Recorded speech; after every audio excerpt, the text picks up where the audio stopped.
Let's take the time to look at two special types of linear transformations. In particular, we're looking at transformations from the XY plane to the XY plane. So here we're going to look at two special transformations, linear transformations.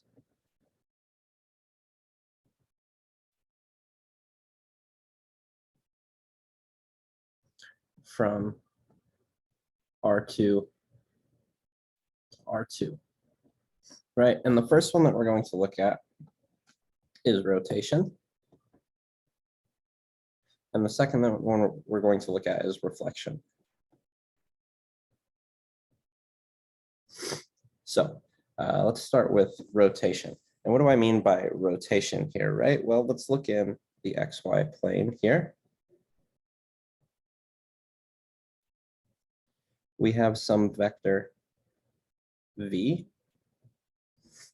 And then under some transformation, some linear transformation t, what we're going to do is, well, the output will still be in the XY plane here, right? Or the image.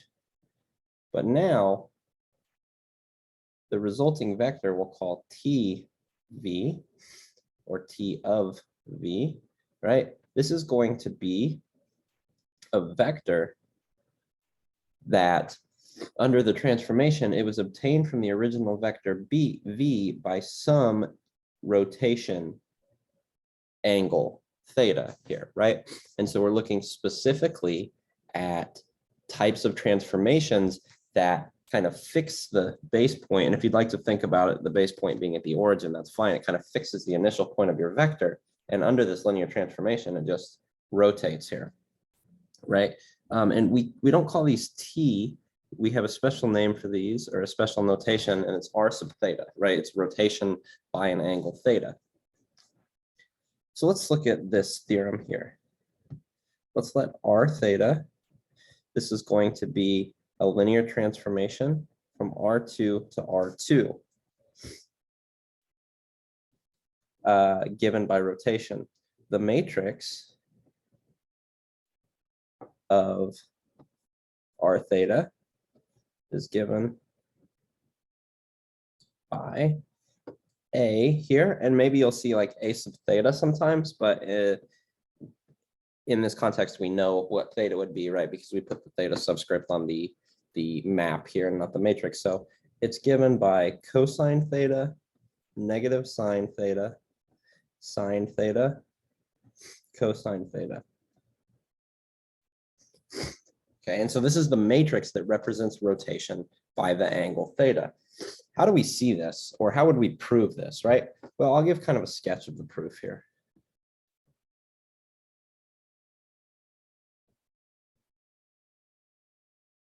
There's some trigonometry going on that I would need to be more explicit about, but really it suffices to see what happens on basis vectors, right? What are the basis vectors for R2? Well, we know R2 can be written as the span of E1, E2, or the span of 1, 0, 0, 1, right? And so it suffices to see or to understand what rotation on these two vectors would look like, right? Basically, to prove that this is the matrix, we would need to construct this matrix. And if you remember how you construct this matrix is you see what happens on each of the basis vectors, and then you make the augmented matrix of all the images of the column vectors, right? So what would we look at here? Well, let's look at E1 first. So here's X, Y.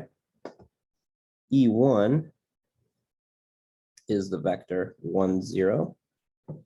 And now the tip of the vector E1, or the terminal point, if you were to rotate this around the origin, you would trace out the unit circle, right? And let's think about the point, not the vector, but the point 1, 0.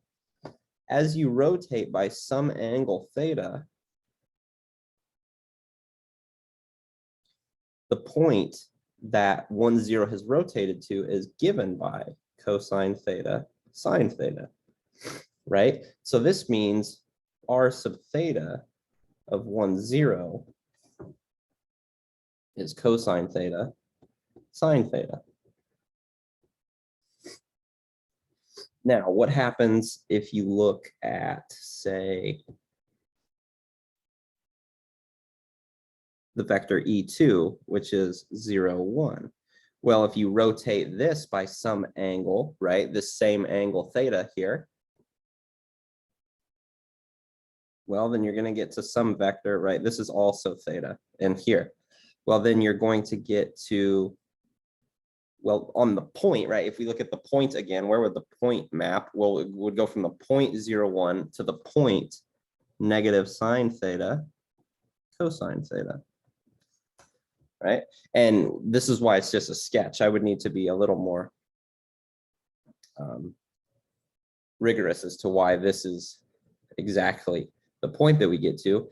But so we see that r theta of 0, 1 is negative sine theta, cosine theta, right? And then we know that the matrix A is given by r theta E1, r theta E2.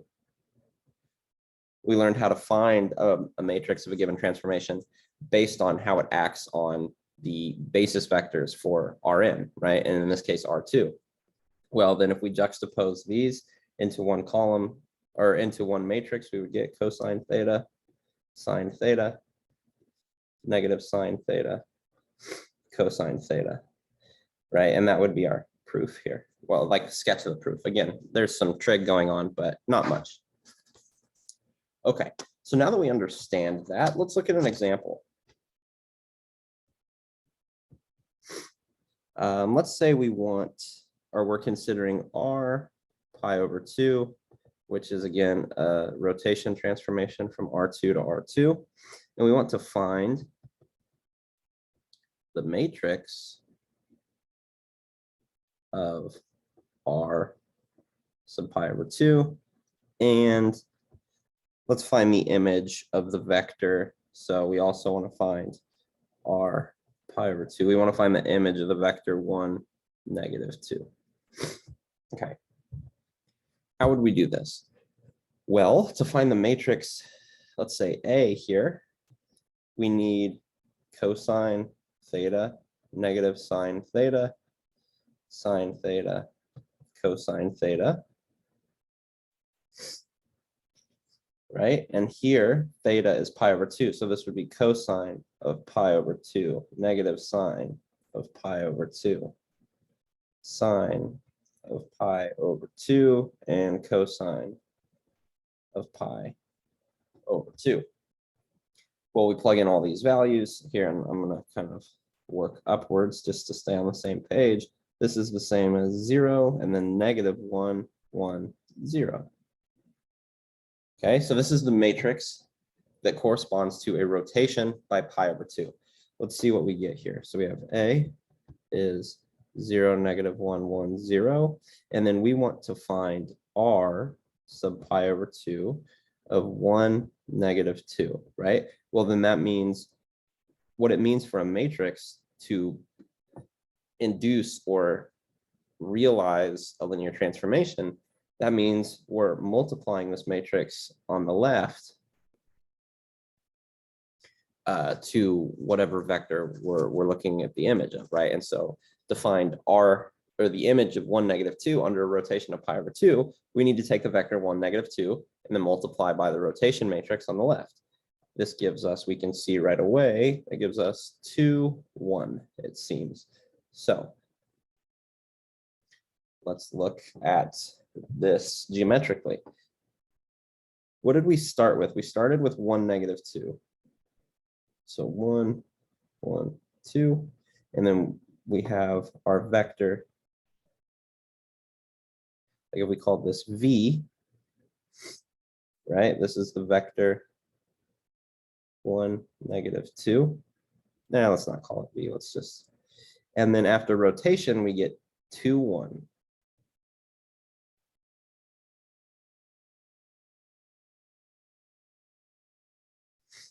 And you can see here, we rotated by pi/2, which is a 90-degree angle, right? And so this is an example of a rotation or a linear transformation that's a rotation. Excuse me. Next, let's look at reflections. So the second example we were going to look at is reflections. And what do we mean by a reflection here, right? Well, by a reflection, this means this is, again, a map from R2 to R2. Let's say we're looking at the line y equals mx, say, here, right? And we have some vector v here, and we want to reflect this across the line y equals mx, or plus b, right? Maybe plus some. We want to reflect this across the line y equals mx plus b. What that would look like, you know, as you reflect across this line, then you're going to get some vector. Let's use a different color here. That's a reflection across this line, right? And so here this would be t of v. But again, we have a special notation for these. So let's say q sub m from R2 to R2 is the linear transformation that reflects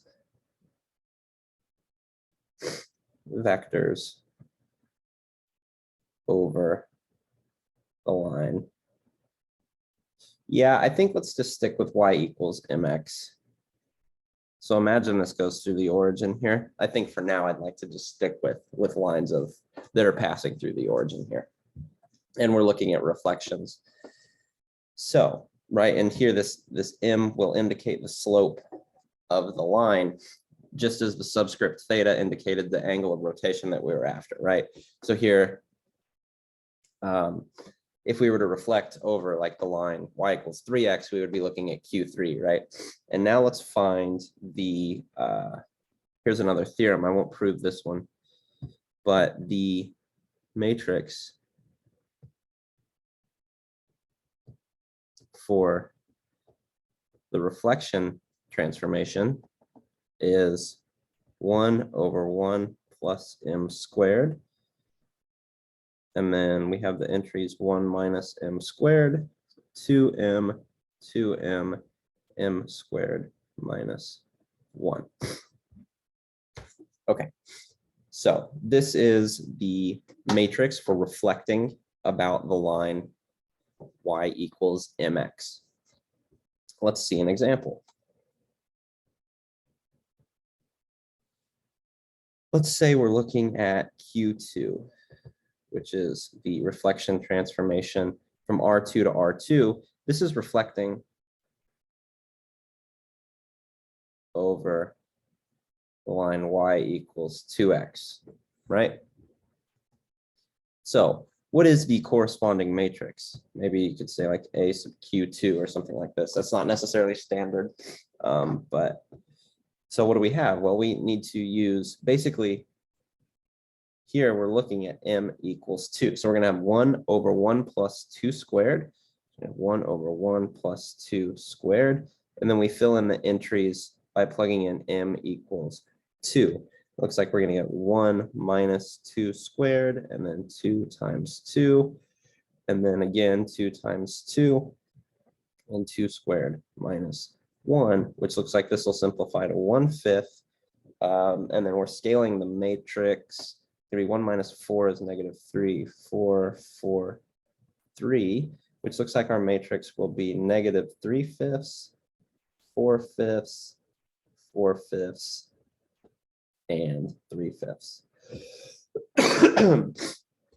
Okay, so now let's say we want to find the image, right? So here, let me just kind of recap. AQ2, which is given by -3/5, 4/5, 4/5, 3/5.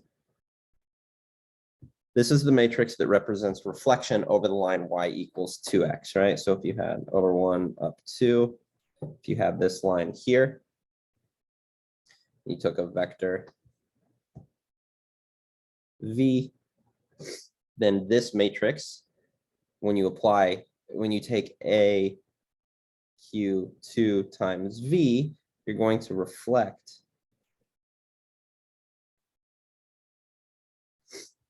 along the line y equals 2x, right? And so last time we looked at the image of the vector 1, -2. Let's do that again just to see what we get here.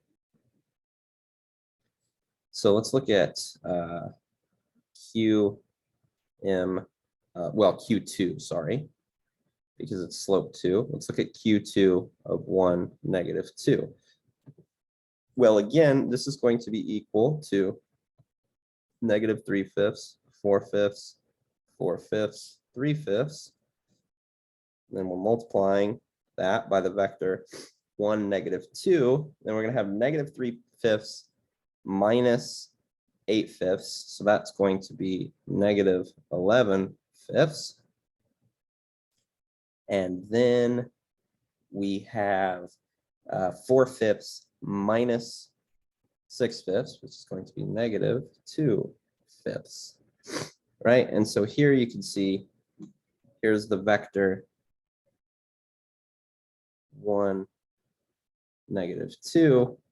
And then when you reflect, you're going to get something in quadrant 3 where both x and y are negative, right? And so you're going to get something over here, which is -11/5, -2/5, right? So it's like out -11/5, and then it's only down 2/5. So this is an example here. Okay, so this kind of is all I wanted to say about the special types of planar transformations, right? We're so used to working in two-dimensional space that I wanted to take the time to emphasize rotation and reflection as linear transformations.